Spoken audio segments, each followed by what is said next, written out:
तो chapter number 17 है ये, breathing and exchanges of the gases. ठीक है, इसमें जो जो इंपॉर्टेंट चीज़ें हैं वो मैं पढ़ा दूंगा और इसके अलावा कुछ भी इंपॉर्टेंट नहीं है। अगर ये कंप्लीट कर लिया तो सब कवर हो जाएगा। तो देखो, ब्रीदिंग क्या होता है। ब्रीदिंग में ऑक्सीजन हम अंदर लेते हैं और CO2 बाहर लेते हैं। हम ऑक्सीजन क्यों लेते हैं? ताकि हम रेस्पिरेशन कर सकें। रेस्पिरेशन क्या होता है? इसमें खाने को तोड़ के उसको ऑक्सीडाइज करके उसको बॉन्ड्स में कन्वर्ट करते हैं ATP के फॉर्म में। ठीक है, तो ये इसके जो भी है इसमें कवर ये सब चीज़ें थी। अब इसमें रेस्पिरेटरी ऑर्गन्स जो होते हैं स्पॉन्जेस में तो होते हैं सिलेंट्रेट। स्पॉन्जिस सिलेंट्रेट और फ्लैट वॉर्म में क्या होती है? बॉडी सरफेस से ही वो रेस्पिरेशन करते हैं। ठीक है, अर्थवॉर्म में क्या होती है? मॉइस्ट क्यूटिकल जो स्किन होती है ना उनकी, उससे वो रेस्पिरेशन ब्रीदिंग करते हैं, मतलब कि एयर का एक्सचेंज करते हैं। और इंसेक्ट में जो होता है नेटवर्क होता है, ट्यूब होता है, ट्रेचिया होता है उनके पास में। ठीक है, उसके बाद में चलते हैं गिल्स। गिल्स क्या होते हैं? गिल्स होते हैं स्पेशल वेस्कुलर स्ट्रक्चर जिनको जो गिल्स के थ्रू रेस्पिरेशन करते हैं उनको ब्रेचियल रेस्पिरेशन बोलते हैं। ठीक है, और ये किस में होता है? एक्वाटिक आर्थ्रोपोड्स में होता है, मोलस्का में होता है और फिशेस में होता है। ठीक है, उसके बाद में लंग्स से जो रेस्पिरेशन करते हैं उसको पल्मोनरी रेस्पिरेशन कहते हैं। वेस्कुलराइज्ड बैग होते हैं ये, और ये किसके अंदर होते हैं? Amphibians, birds, mammal, reptiles. Moist skin से एम्फीबियन जो होते हैं वो मॉइस्ट स्किन से भी रेस्पिरेशन करते हैं, जिसको क्यूटेनस रेस्पिरेशन कहते हैं। तो क्या क्या हो गया इसमें? एक तो क्यूटेनस रेस्पिरेशन हो गया, एक पल्मोनरी हो गया और एक ब्रेचियल हो गया। ठीक है, गिल से ब्रेचियल, लंग से पल्मोनरी और मॉइस्ट स्किन से क्यूटेनस। ये किस में होते हैं? एम्फीबियन, बर्ड्स और मैमल्स में होता है लंग्स में। और क्यूटेनस किस में होता है? एम्फीबियंस में होते हैं। और गिल्स वाला किस में होता है? तुम्हारा एक्वाटिक आर्थ्रोपोड्स, मोलस्का और फिश। एक्वाटिक आर्थ्रोपोड है, इसका ध्यान रखना। ठीक है, बाकी ये इंसेक्ट में क्या होता है? टचियस पैरिकल्स होते हैं। अब चलते हैं human respiratory system. Human respiratory system में देखो मैंने सारा साइड में बना रखा है। अब इससे थोड़ा सा वो कर देता हूँ।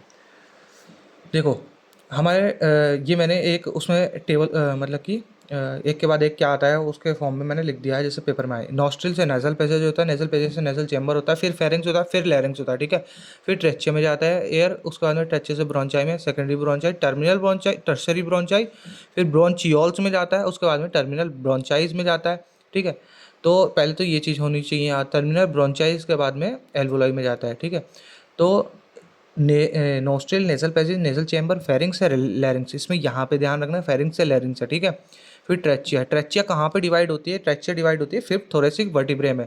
ठीक है, फिफ्थ थोरेसिक वर्टिब्रे में डिवाइड होती है इनटू ब्रोंचाई, प्राइमरी ब्रोंचाइज में। ठीक है, दो ब्रोंचाई में ये टूटती है, किसमें? कौन? ट्रेचिया। फिफ्थ थोरेसिक वर्टिब्रे, एक ये क्वेश्चन सबसे ज़्यादा पूछा जाता है। उसके बाद में क्या होता है यहाँ पे कि कार्टिलेजिनस इनकम्प्लीट रिंग किस किस में होती है? तो कार्टिलेजस इनकम्प्लीट रिंग होती है ट्रैचिया में होती है, ब्रोंचाई में होती है, सेकेंडरी ब्रोंचाई में, टर्सरी ब्रोंचाई में और इनिशियल ब्रोंचियोल्स में। तो ये पूरा जो है इस इनमें कम्प्लीटली इनकम्प्लीट कार्टिलेजिनस रिंग होती है। इनकम्प्लीट कार्टिलेजिनस रिंग होती है ट्रैचिया से लेके ब्रोंचाई, सेकेंडरी ब्रोंचाई, टर्सरी ब्रोंचाई और इनिशियल ब्रोंचियोल्स। टर्मिनल ब्रोंचियोल्स में नहीं होती। ठीक है, अब है कंडक्टिंग पार्ट कौन सा होता है? कंडक्टिंग पार्ट वो होता है नोस्ट्रिल से लेके ब्रोंचियोल्स तक, इनिशियल ब्रोंचियोल्स तक।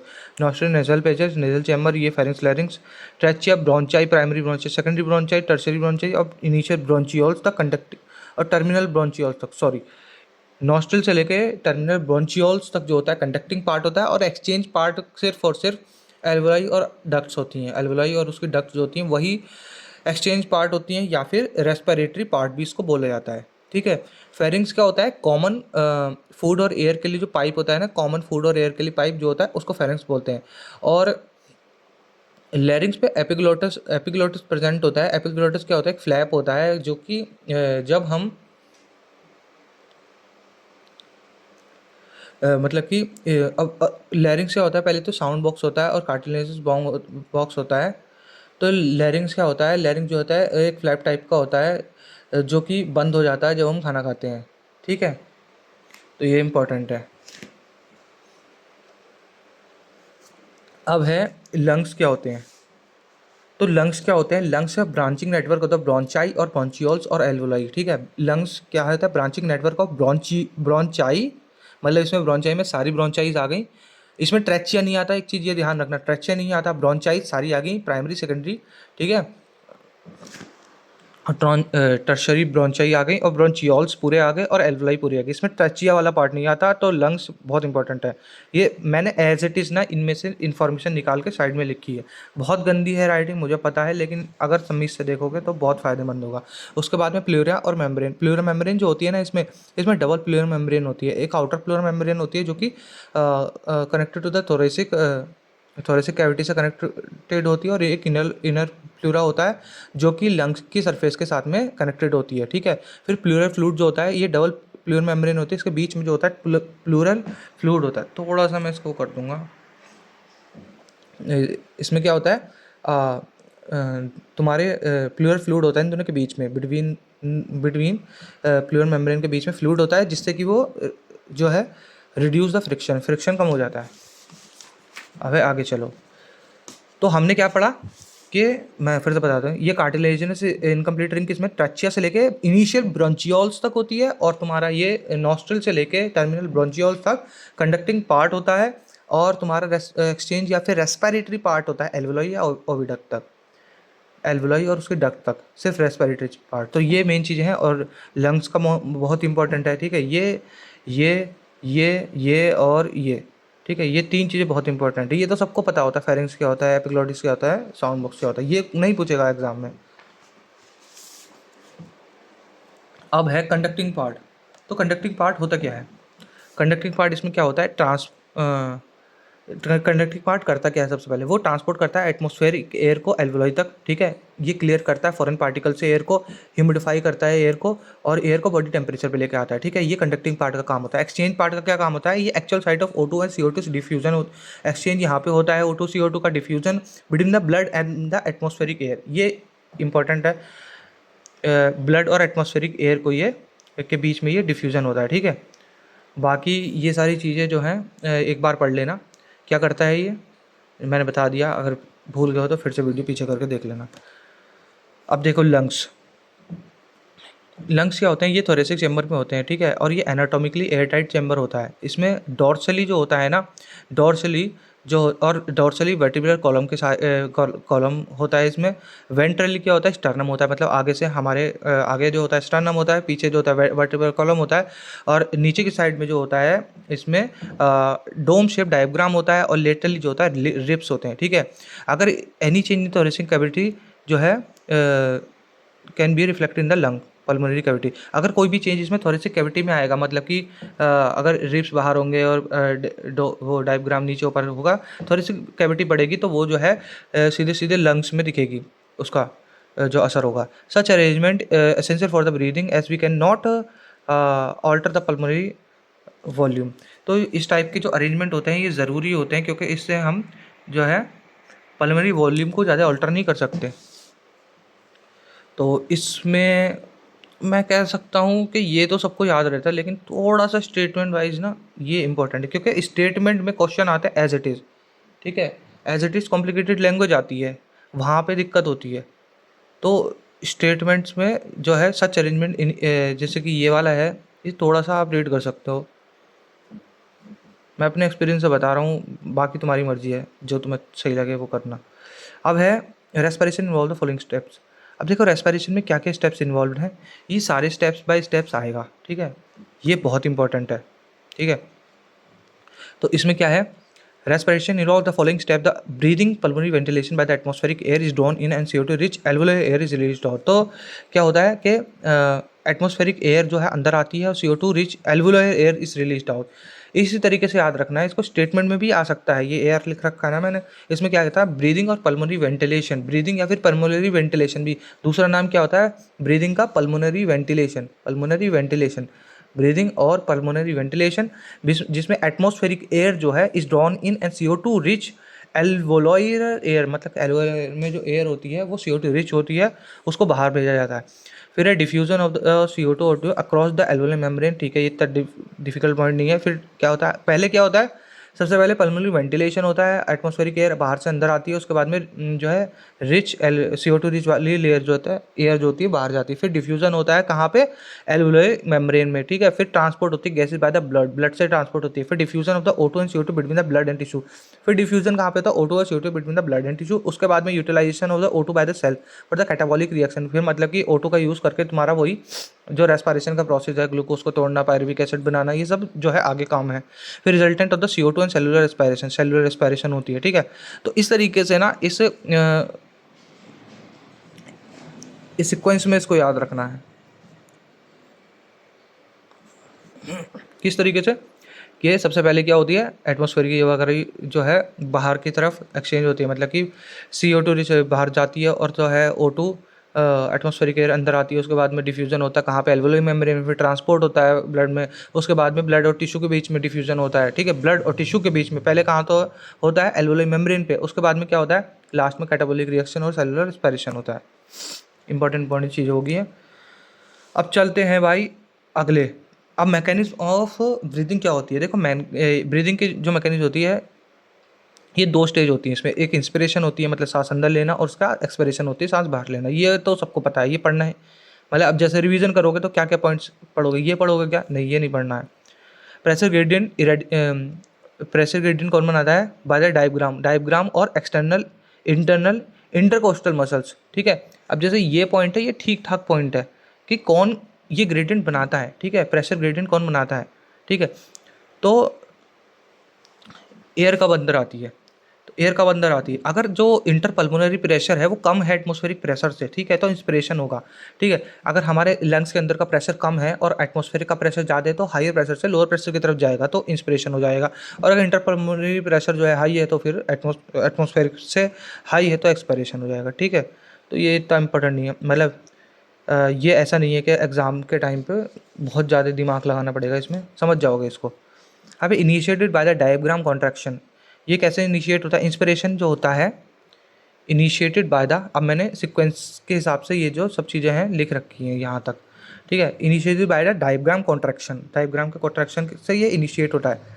इनिशिएटेड सबसे पहले क्या कॉन्ट्रैक्ट करता है, डायग्राम। इसमें सीक्वेंस वाइज याद करना इसको, पहला पॉइंट है initiation of the diagram contraction. Diagram contract करेगा, छोटा होगा डायग्राम तो उससे क्या होगा, वॉल्यूम जो है बढ़ जाएगी, तो वॉल्यूम थोरेसिक चेंबर की एंटीरियर पोस्टीरियर एक्सिस में बढ़ जाएगी। मतलब कि देखो बॉडी जैसे ये लंग है, ठीक है, तो ये एंटीरियर पार्ट आगे की पार्ट है, ये एंटीरियर पार्ट होता है, ये पोस्टीरियर पार्ट होता है। तो लंग्स, ये डायग्राम नीचे की तरफ होगा, कॉन्ट्रैक्ट होगा, बड़ा कर देगा इसको, तो ये एंटीरियर पोस्टीरियर जो है रीजन यहाँ पे इसके हिसाब से जो है डायग्राम जो है वॉल्यूम जो है बढ़ जाएगा लंग्स का, ठीक है। तो पहला पार्ट ये हो गया, पहला क्या हुआ, डायग्राम कॉन्ट्रैक्ट होगा। उसके बाद में क्या होगा, इसमें क्या इंपॉर्टेंट चीज़ है, एंटीरियर पोस्टीरियर, ठीक है। ये एंटीरियर पोस्टीरियर मतलब कि एंटीरियर पोस्टीरियर एक्सिस में वॉल्यूम को बढ़ाता है, क्या, डायग्राम का कॉन्ट्रैक्शन। उसके बाद में अगला आ सकता है, बहुतों को देखो ये सब चीज़ें पता होंगी, लेकिन अगर कोई बच्चा पहली बार पढ़ रहा है तो उसके लिए ये इम्पोर्टेंट है।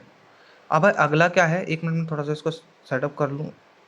अगला है, एक सेकंड। अब अगला है कॉन्ट्रैक्शन। अगला है contraction of the external intercostal muscles. तो अगला है, इसमें एक्सटर्नल इंटरकोस्टल मसल जो हैं वो कॉन्ट्रैक्ट करेंगी, ठीक है। जिससे क्या होगा, रिब्स को वो लिफ्ट अप करेंगे और स्टर्नम को, ठीक है। उससे क्या होगा, वॉल्यूम जो है डोर्सोवेंट्रल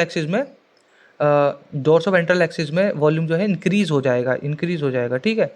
तो ये डोर्सो और वेंट्रल एक्सिस, जैसे कि हमने बताया, ये अब ये ऊपर नीचे वाला हो गया, ये अब जो है ये आगे पीछे, ये जो ये वाली लेयर अगर मान लो डोर्सल है और ये अंदर की है, तो आगे पीछे की साइड से जब ये रिब्स को उठाएगा, कौन उठाता है, external intercostal muscle lift of the ribs and sternum in the volume in the dorsoventral axis, ठीक है। तो इससे क्या बढ़ता है, डोर्सोवेंट्रल एक्सिस में वॉल्यूम बढ़ता है, किससे, एक्सटर्नल इंटरकोस्टल मसल्स में। ये किसको करता है, उठाता है, ये रिब्स को, स्टर्नम को, ठीक है, lift of the ribs and sternum. फिर है, इससे क्या होता है, ओवरऑल जो थोरेसिक वॉल्यूम है वो इंक्रीज हो जाती है, ठीक है। ओवरऑल जो है इंक्रीज हो जाती है थोरेसिक वॉल्यूम। इससे क्या होता है कि इंटरपल्मोनरी प्रेशर जो होता है वो डिक्रीज हो जाता है, ठीक है। और फिर इसकी वजह से जब इंटरपल्मोनरी प्रेशर डिक्रीज हो जाता है तो एयर जो है अंदर चली जाती है। तो यहाँ तक तो हो गया इंस्पायरेशन, ठीक है। ये हो गया इंस्पायरेशन। अब यहाँ से होता है एक्सपायरेशन। एक्सपायरेशन में क्या होता है कि रिलैक्सेशन होता है डायग्राम, जब डायग्राम रिलैक्स करता है और इंटरकोस्टल मसल्स भी रिलैक्स करती हैं तो उससे थोड़ा सी वॉल्यूम कम हो जाता है। उसके बाद में प्रेशर जो है इंटरपल्मोनरी प्रेशर इंक्रीज हो जाता है, एक्सपल्सन होता है एयर, और एक्सपल एयर जो है बाहर चली जाती है, इंटरपल्मोनरी प्रेशर जो है इंक्रीज हो जाता है और तुम्हारा एयर बाहर चली जाती है।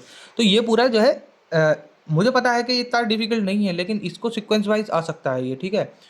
और सीक्वेंस वाइज जब आती है ना चीज़ तो पढ़ने में टाइम लगती है, और ये पूरा एक क्वेश्चन बनेगा तो कम से कम 30 से 1 मिनट के बीच में ये पढ़ते रहोगे तुम इसके स्टेटमेंट्स को, तो ये सीक्वेंस में याद रखना ज़रूरी है। तो इसमें दो सीक्वेंस हमने पढ़ लिए, एक तो सीक्वेंस हमने ये पढ़ लिया, एक ये पढ़ लिया, और एक हमने सीक्वेंस ये वाला पढ़ लिया, ठीक है। ये 3 सीक्वेंस सबसे इंपॉर्टेंट है। अब है कुछ पॉइंट्स हैं। हाँ, इसमें जो है तुम्हारा डायग्राम्स देख लेते हैं। मैं ऐसा करूँगा यार, डायग्राम्स की ना एक वीडियो अलग बना दूंगा और उसमें सारे डायग्राम कवर कर दूंगा, ठीक है। तो ब्रीदिंग क्या करते हैं, हम 12 से 16 बार सांस लेते हैं 1 मिनट में, और volume of the air involve in the breathing estimated है। तो हम स्पायरोमीटर से जो है कितना हम एयर अंदर बाहर ले रहे हैं वो मतलब कि मेजर कर सकते हैं, और ये हमें मदद करता है help in the clinical assessment. अब हम बात करते हैं इसकी, ये वाली टेबल बहुत बुरी बना रखी है, मुझे पता है बहुत बुरी बना रखी है। अब देखो इसमें क्या है, इस टेबल को ऐसे ही याद कर लेना, ये बहुत आसानी से वो समझ में आ जाएगा तुम्हें। रेस्पिरेटरी वॉल्यूम होता है कैपेसिटीज़, तो पूरे जो होती है पहले, वो पूरे कह रहा हूँ, हाँ पूरा जो होता है ये, इसको टीएलसी कहते हैं। ऐसे 1 2 3 और 4 ये बनाना पहले, थोड़ा सा, ठीक है। 1 2 3 4 ऐसे लाइन बनाना। उसके बाद में क्या करना है तुम्हें, 1 2 3 4 5, 5 है, ये तो टीएलसी होता है, ठीक है। ये टीएलसी होता है, ये आईआरबी होता है, ये होता है टीवी, ये होता है ईआरबी, ये होता है आरबी, और इन दोनों को मिला के बनता है तुम्हारा ईसी, और इन दोनों को मिला के बनता है तुम्हारा आईसी, ठीक है। और ये जो तीनों को मिला के बनता है वीसी, वाइटल कैपेसिटी।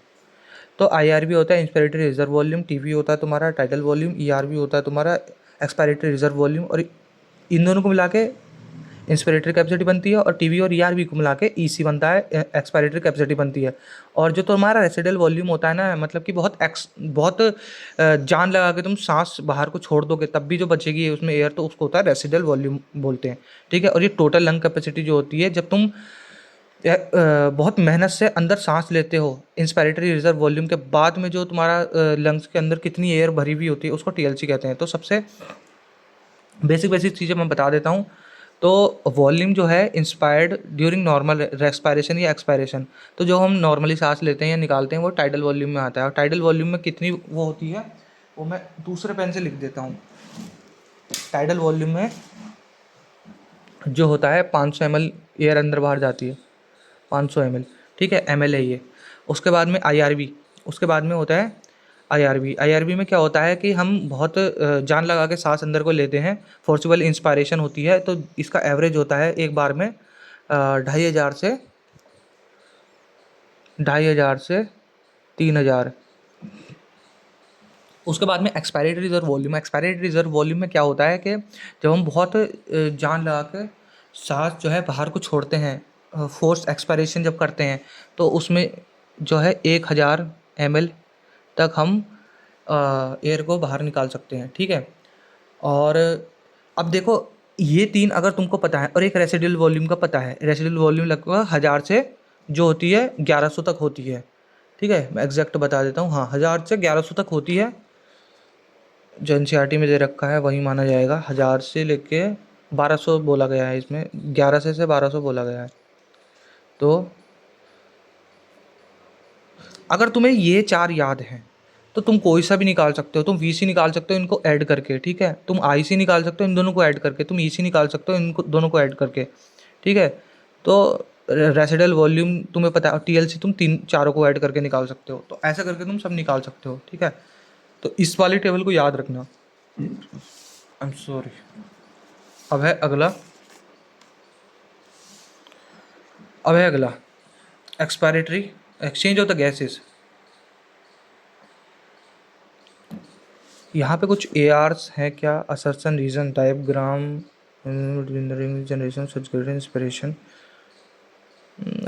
ये मैंने कवर तो कर दिया है। चलो अब है एक्सचेंज ऑफ द गैसेज। देखो मैं कई बार देखो स्टेटमेंट वाइज क्वेश्चन वालों के लिए भी मैं ए आर लिख देता हूँ, तो मतलब ए आर लिखा है तो या तो वो स्टेटमेंट में आ सकता है या फिर ए आर में आ सकता है।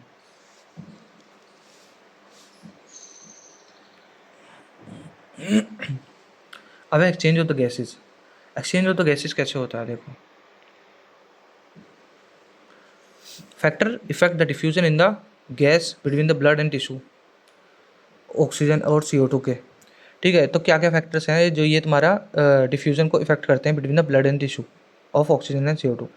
तो डिफ्यूजन जो होता है यहाँ पे तुम्हारा प्रेशर कंसंट्रेशन ग्रेडियंट जो है ये फैक्टर होता है। यहाँ पे प्रेशर कंसंट्रेशन ग्रेडियंट कैसा है, solubility of the gases, solubility of the gas क्या है, थिकनेस ऑफ द मेम्ब्रेन क्या है, ये सारे जो होता है फैक्टर्स जो है इस पे डिपेंड करता है एक्सचेंज ऑफ द गैसेस।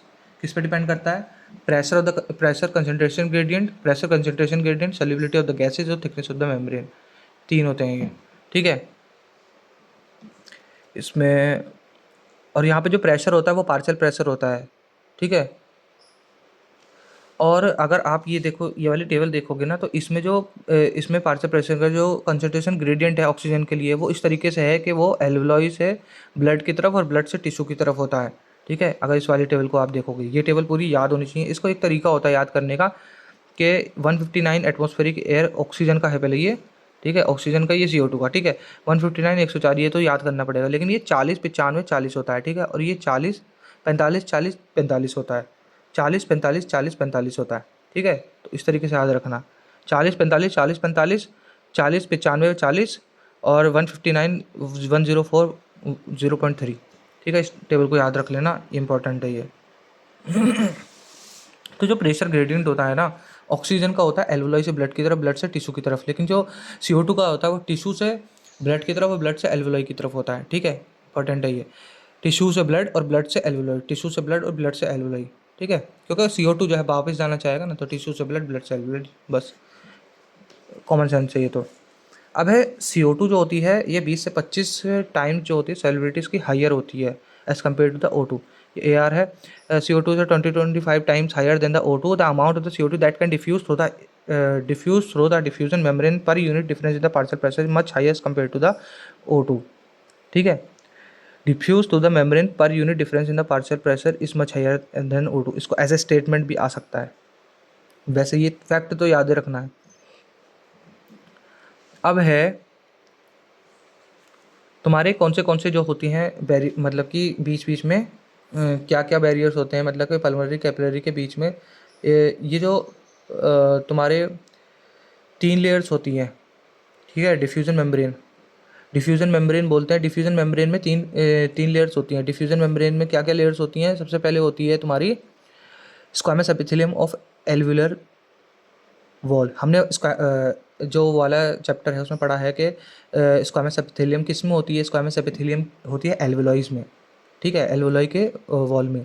और स्क्वामस एपिथेलियम का क्या काम होता है, डिफ्यूजन का काम होता है मेनली। ठीक है, और इसकी इरेगुलर बाउंड्री होती है, फ्लैट होते हैं। ठीक है, सेल्स, तो ये ब्लड वेसल्स और एल्वुलॉय में प्रेजेंट होती है। अब दूसरा है बीच में आता है ये, अब मैं इसको नंबर लिख देता हूँ, 1 नंबर 2 नंबर और 3 नंबर। ठीक है, तो बीच में होता है बेसमेंट सब्सटेंस। बेसमेंट सब्सटेंस जो है compose of the membrane supporting squamous epithelium and basement membrane surrounding single layer of the endothelial cell. तो ये एज ए स्टेटमेंट आ सकता है, तो इसको एज इट इज स्टेटमेंट की तरह याद रखना है। ठीक है, अब है endothelium of the blood capillary. Endothelium of the blood capillary होती है, तो बस ये 3 लेयर होते हैं, endothelium of the blood capillary और एपिथेलियम ऑफ द एल्वुलर। ठीक है, तो ये तीनों मेम्ब्रेन होती है। अब है एक स्टेटमेंट ये है, all the factors in our body are favourable for the diffusion of O2 from alveolar to tissue and CO2 from tissue to alveolar. तो ये इतना इंपॉर्टेंट नहीं है, ये मैंने ऊपर भी कवर कर दिया। लेकिन ये वाला भी जो डायग्राम है ना ये इंपॉर्टेंट है। ठीक है ना, इंस्पायर्ड एक्सपायर्ड एयर, यहाँ पे एल्वुलर में क्या क्या इसका भी वो होता है। और यहाँ पे सिस्टमेटिक आर्टरीज होती है। यहाँ पे देखो ऑक्सीजनेटिव ब्लड है, यहाँ पे डीऑक्सीजनेटिव ब्लड है। डीऑक्सीजनेटिव ब्लड में क्या है, ये PO2 का 40 मिली मीटर पर Hg यहाँ पे प्रेशर होता है partial pressure of the O2 और PCO2 का 45 मिलीमीटर पर Hg होता है, ठीक है। और जो तुम्हारा ऑक्सीजनेटेड ब्लड है उसमें O2 का कितना होता है 95 होता है, ठीक है। और इसमें डीऑक्सीजनेटेड में O2 का 40 होता है और इसमें 45 होता है, PCO2 का 40 होता है। तो इंपॉर्टेंट रहेगी।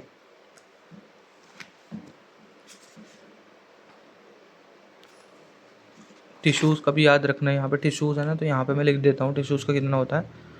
टिश्यूज़ का होता है 40 O2 के लिए, O2 के लिए 40 होता है और CO2 के लिए 45 होता है, PCO2 45, ठीक है।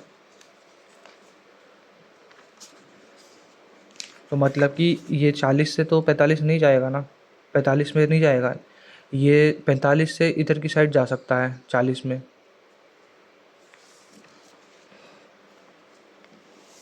बात करते हैं, अब हमने कंप्लीट कर दिया ये, अब बात करते हैं अगले पे जी। यहाँ पे तो देखो मैंने एक टेबल टाइप की बना रखी है, इसमें ऑक्सीजन CO2 जो होती है RBC में किस किस के साथ में वो ज़्यादा, मतलब कि CO2 किस में जाके किसके साथ ट्रांसपोर्ट करती है और ऑक्सीजन जो होती है किससे ट्रांसपोर्ट होती है, ठीक है। तो ऑक्सीजन जो है 97% जो है RBC के अंदर ट्रांसपोर्ट होती है और 3% जो होता है डिसॉल्व स्टेट में जाती है प्लाज्मा के अंदर। और जो CO2 होता है वो RBC के अंदर 20 से 25% जो है जाती है कार्बा अमीनो हेमोग्लोबिन। पहले मेरे को एक कन्फ्यूज़न होता था, कार्बोक्सी हेमोग्लोबिन सोचता था मैं कि जैसे ऑक्सी हेमोग्लोबिन बनता है ना ऐसे कार्बोक्सी हेमोग्लोबिन बनता होगा, लेकिन वो कार्बोक्सी हेमोग्लोबिन नहीं बनता। शायद कार्बोक्सी हेमोग्लोबिन जो है कार्बन मोनोऑक्साइड के साथ में जब वो फॉर्म होता है, जब कार्बन मोनोऑक्साइड के साथ में हेमोग्लोबिन जुड़ता है तब उसको शायद कार्बोक्सी हेमोग्लोबिन बोलते हैं।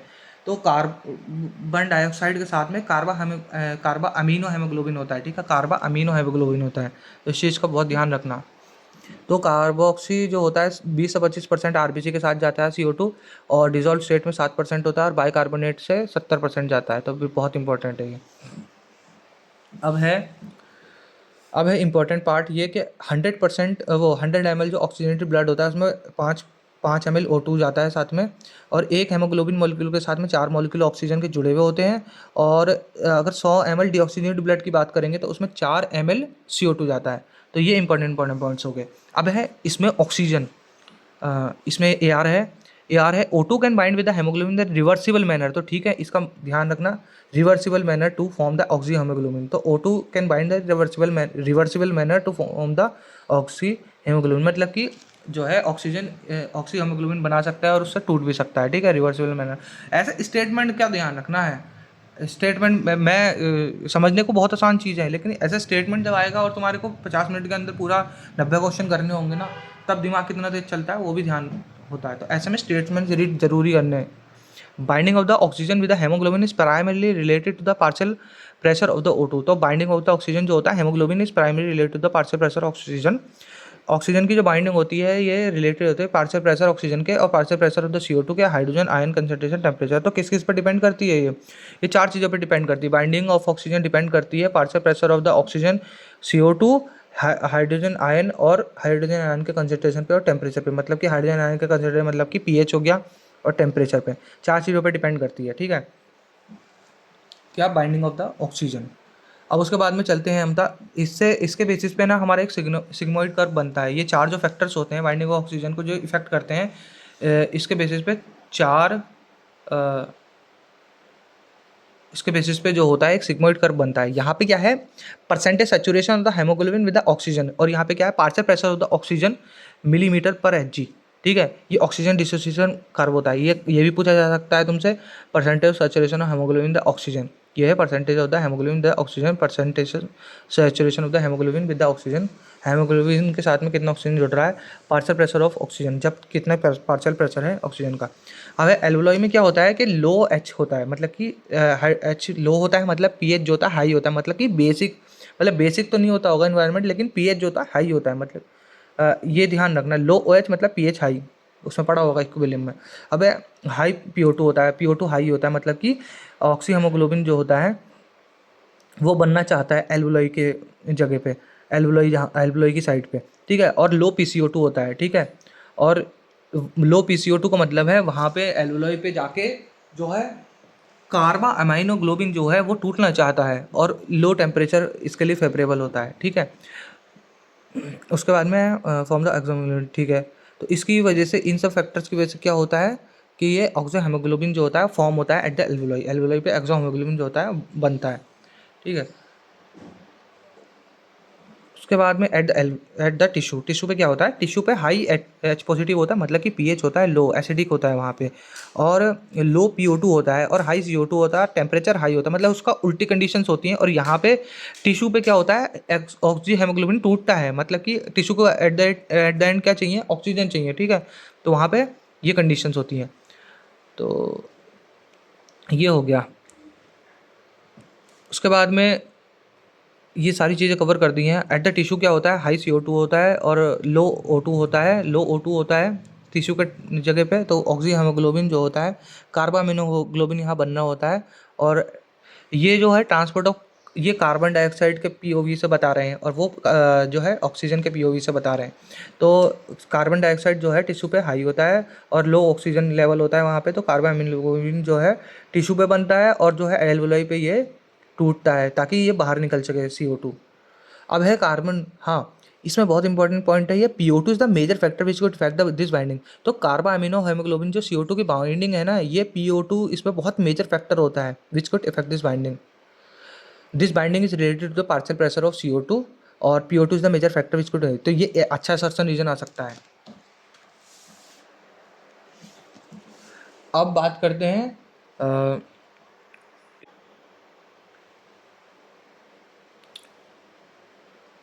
तो देखो क्या था, तुम्हारा कहाँ पे थे, यहाँ पे।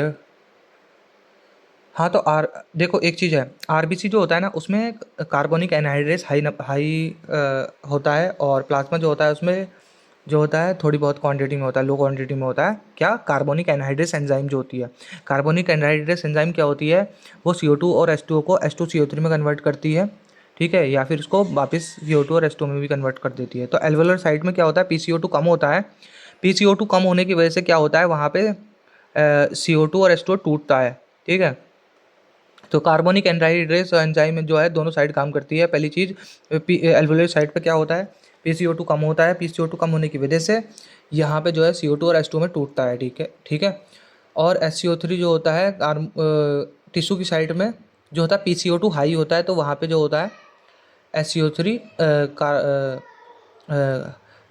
हाइड्रोजन बाइकार्बोनेट जो है ये बढ़ता है, मतलब बनता है, ठीक है, फॉर्म होता है यहाँ पे।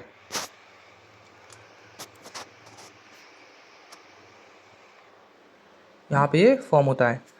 दस the carbon Thus, the CO2 trapped as a bicarbonate tissue level and the transported to the alveoli released as CO2। तो जो CO2 ट्रैप होता है as a bicarbonate at the tissue level and transported to the alveoli released as CO2, वो CO2 की तरह release हो जाता है। कहाँ पे रिलीज हो जाता है, एल्वुलाई पे रिलीज हो जाता है, ठीक है। और वहाँ पे जो टिश्यू होता है वहाँ पे बनता है क्या, बाइकार्बोनेट बनता है, या फिर कार्बा अमीनो हेमोग्लोबिन भी बनता है। जिस 20 से 25% जो है कार्बा अमीनो हेमोग्लोबिन के फॉर्म में जो है निकलता है ये CO2।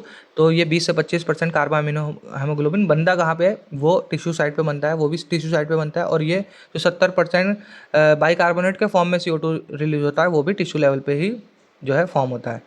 यहाँ पे फॉर्मिंग होती है कार्बा हेमोग्लोबिन या फिर बाइकार्बोनेट की, और वहाँ पे जो होती है टूटता है। अब है आगे चलते हैं, आगे चलते हैं। अब है, ये मैंने बता दिया था कि 100 ml डीऑक्सीजनेटेड ब्लड में 4 ml CO2 होता है, इसको काट देते हैं, इसको आगे पीछे कर दिया है। अब है रेगुलेशन ऑफ द रेस्पिरेशन। देखो हमारे जो ह्यूमंस में जो है respiration significant ability to maintain and moderate the respiration suit the environment, this is done by neural system. तो हमारे पास में है हम सिग्निफिकेंटली मेंटेन और मॉडरेट कर सकते हैं इसको, रेस्पिरेटरी रिदम को। कैसे कैसे, तो पहला है मेडुलरी, मेडुला में सिचुएटेड पॉइंट होता है जिसको रेस्पिरेटरी रिदम सेंटर बोलते हैं, ठीक है, रेस्पिरेटरी रिदम सेंटर बोलते हैं। और इसका ये प्राइमरी रिस्पॉन्सिबल होता है फॉर द रेगुलेशन के लिए, ये स्पेशलाइज्ड सेंटर होता है, ठीक है। क्या है, ये सारे पॉइंट्स मैंने बता दिए। मेडुला में होता है, रेस्पिरेटरी रिदम सेंटर होता है, ये बहुत इंपॉर्टेंट पॉइंट है। ये जो हमने इतना कुछ पढ़ा ना यहाँ पे, इसमें बस तुम्हें क्या याद रखना है, इसमें तुम्हें याद रखना है ये एल्वोलाई वाला सिस्टम जो है ये याद रखना है, और इसके हिसाब से तुम्हें पता चल जाएगा एल्वोलाई पे क्या होना चाहिए। तुम थोड़ा कॉमन सेंस भी लगा लोगे तो तुम्हें याद आ जाएगा, ठीक है, कि एल्वोलाई में क्या होना चाहिए, टूटना चाहिए, जोड़ना चाहिए, क्या जोड़ना चाहिए, क्या टूटना चाहिए। और वो वाली टेबल जो बताई थी मैंने, आरबीसी जो 97% ऑक्सीजन जो है आरबीसी के साथ में ट्रांसफ़र होती है, ट्रांसपोर्ट होती है। तो भाई अब है ये मेडुला, मेडुला हमने कर लिया। अब एक और सेंटर होता है, पोन्स होता है, न्यूमेटिक सेंटर होता है। ये क्या करता है, moderate the function of the rhythmic centre. ये रिदमिक रेस्पिरेटरी रिदमिक सेंटर जो है इसके फंक्शन को मॉडरेट करता है। Neural signal from this centre can decrease the duration of inspiration. अगर यहाँ के जो न्यूरल सिग्नल जाता है ना तो वो क्या करता है, रेस्पिरेटरी रिदम्स, रेस्पिरेटरी रेट को लो कर देता है। और कीमो सेंसिटिव एरिया, फिर है तीसरा, तीसरा है कीमोसेंसिटिव। तो न्यूमेटिक सेंटर क्या करता है, neural signal Saint from this centre can decrease the duration of the inspiration. ठीक है, ये बहुत इंपॉर्टेंट पॉइंट है। ये रेस्पिरेशन का रेट जो है डिक्रीज कर देता है, ठीक है, यहाँ से अगर, और मॉडरेट करता है फंक्शन को। तो दो पॉइंट्स हैं इसमें, एक तो ये मॉडरेट करता है फंक्शन को रिदमिक सेंटर के, और ये तुम्हारा decrease the inspiratory respiration rate. फिर इंस्पिरेशन को कम करता है ये, ठीक है, एक्सपिरेशन को नहीं। केमोसेंसिटिव एरिया तीसरा होता है, केमोसेंसिटिव एरिया। ये केमोसेंसिटिव एरिया जो होता है adjacent to the rhythm centre, rhythm centre के आसपास ही होते हैं सब। ये रिदम सेंटर के एडजेसेंट सेंटर में होते हैं, एडजेसेंट टू रिदम सेंटर होते हैं। और ये CO2 और H2O, बहुत इंपॉर्टेंट पॉइंट है, CO2 और H2O, CO2 और H पॉजिटिव, H आयंस के सेंसिटिव होते हैं, ठीक है। अगर इंक्रीज CO2 और H आयन में इंक्रीज होगा तो क्या करेगा, ये सिग्नल सेंड करेगा किसको, रिदमिक सेंटर को सिग्नल सेंड करता है ये, और वो जो है नेसेसरी एडजस्टमेंट करता है जिससे कि तुम्हारा ये सब ये H पॉजिटिव CO2 वगैरह जो होते हैं ये तुम्हारे मतलब कि एलिमिनेट कर दिए जाते हैं। फिर है carotid artery and aortic arch के बीच में जो होता है एक कनेक्शन होता है, ठीक है, तो ये इम्पोर्टेंट है। कैरोटिड आर्टरी और मतलब कि कैरोटिड आर्टरी और एरोटिक आर्च के बीच में जो होता है कनेक्शन होता है, ये क्या करता है, रिकॉग्नाइज करता है चेंज इन H पॉजिटिव और CO2 कंसनट्रेशन। ये भी वही चीज़ करता है, लेकिन यहाँ पे देखो इंपॉर्टेंट है कैरोटिड आर्चरी। ये क्या होता है, ये एरोटिक आर्क और कैरोटिड आर्चरी जो होती है ये जो होते हैं हार्ट से रिलेटेड होती हैं, ठीक है। और तुम्हारा ये क्या करता है, रिकॉग्नाइज करता है H पॉजिटिव और CO2 कंसनट्रेशन को और send the necessary signal to rhythmic centre, और ये रेडिमेल एक्शन करता है। देखो मैं एज इट इज़ पॉइंट्स मैंने इसलिए लिखे हैं क्योंकि वहाँ पे जो है स्टेटमेंट आया तो तुम्हें याद तो हो कि रेडिमेल एक्शन लिखा है, क्या लिखा है, ठीक है, तो इसलिए मैंने एज इट इज़ पॉइंट लिखे हैं। राइटिंग बहुत गंदी है, अगर फिर कभी शॉर्ट ये बनाऊँगा तो मैं थोड़े तमीज़ से बनाऊँगा, अभी इतना टाइम नहीं है। अब डिसऑर्डर्स की बात कर लेते हैं, बहुत इंपॉर्टेंट है। एस्थमा में क्या होता है कि इन्फ्लेमेशन ऑफ द ब्रोंचाई और ब्रोंचाइल्स होता है, डिफिकल्टी इन ब्रीदिंग होती है, ठीक है, कॉजिंग वीजिंग, वीजिंग होती है, ये तो नॉर्मल है। लेकिन इन्फ्लेमेशन ऑफ द ब्रोंचाई और ब्रोंचियोल्स, ब्रोंचाई और ब्रोंचियोल्स का इन्फ्लेमेशन होता है, ठीक है, बहुत इंपॉर्टेंट। ट्रेचिया का नहीं होता है, ब्रोंचियोल्स का होता है, ब्रोंचियोल्स और ब्रोंचाई का। एम्फाइसीमा क्या होता है, एम्फाइसीमा एक क्रॉनिक डिसऑर्डर होता है जिसमें एल्वोलाई वॉल जो होती है डैमेज हो जाती है, रेस्पिरेटरी सरफेस इसकी वजह से डिक्रीज हो जाता है, ठीक है। सिगरेट स्मोकिंग जो होता है इसका मेन कारण है। तो क्रोनिक डिसऑर्डर होता है, एल्वोलाई वॉल जो है डैमेज हो जाती हैं और उससे इसका सरफेस एरिया डिक्रीज हो जाता है। उसके बाद में अगला चलते हैं OR, ऑक्यूपेशनल रेस्पिरेटरी डिसऑर्डर, ठीक है। ऑक्यूपेशनल रेस्पिरेटरी डिसऑर्डर मतलब कि ऑक्यूपेशन, सॉरी मैंने ओपन नहीं करा इसको। ऑक्यूपेशनल रेस्पिरेटरी डिसऑर्डर का मतलब ये होता है कि अगर जो लोग कुछ ऐसी जगह काम कर रहे होते हैं जिसकी वजह से उनके हार्ट वगैरह पे, हार्ट कह रहा हूँ, लंग्स वगैरह पे असर पड़ता है, तो उसको ऑक्यूपेशनल रेस्पिरेटरी डिसऑर्डर कहते हैं। जैसे कि ग्राइंडिंग, स्टोन ब्रेकिंग इंडस्ट्री में जो लोग काम करते हैं वहाँ पे डस्ट इतनी ज़्यादा होती है कि हमारे डिफेंस मैकेनिज्म पूरी तरीके से कोप अप नहीं कर पाता, और जो है अगर ये लंबे टाइम तक रहती है प्रॉब्लम तो इसकी वजह से इन्फ्लेमेशन लीडिंग टू फाइब्रोसिस हो जाता है। जो तुम्हारा फाइब्रस टिश्यू होता है लंग्स का वो प्रोलिफरेट होने में लगता है, जिससे कि है सीरियस लंग डैमेज हो सकता है। और वर्कर इन सच इंडस्ट्री इनको जो है वियर प्रोटेक्टिव मास्क। तो कंप्लीट हो गया चैप्टर, अब अगले पे चलते हैं।